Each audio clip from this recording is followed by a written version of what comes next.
Everybody thinks it's just them, but you'd be surprised how many gym owners are not paying themselves, or not doing it properly, or not doing it consistently, or not doing it with a system.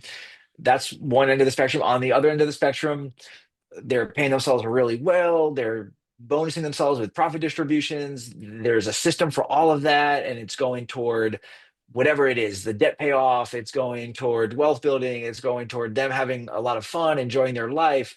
And then there's people that are somewhere along that spectrum. As a starting point, if we could understand what is that bare bones budget, like that minimum they need to pay themselves, and want to make sure that we're doing that as soon as possible. Obviously, we don't want to stay there. I want people to be able to pay themselves what they need, plus some extra for some fun, for some travel, for some saving for a rainy day, and building future wealth. How much do you spend? No idea. Yeah. It's probably going to be crickets, right? You probably don't know how much you spend, right? So that therein lies the problem, right? And I'm not saying that you have to be this miser that tracks every penny, but you have to have an idea. If you don't know what you spend, it's Yeah. going to be hard for you to get ahead. So I just read the book. He told this awesome story about the first modern explorers to hit the South Pole, and he talked about the one guy.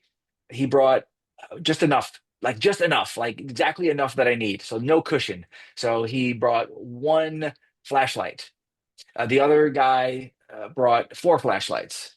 The first guy brought exactly enough food for his men. The other guy brought three times the amount that he needed.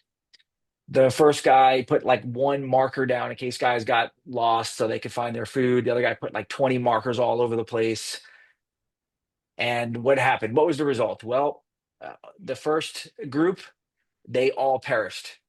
Yeah. Second group, they made it to the South Pole and they made it without really any trouble. And the difference was they had cushion. So that's the second piece of that foundation is we need to have some cushion.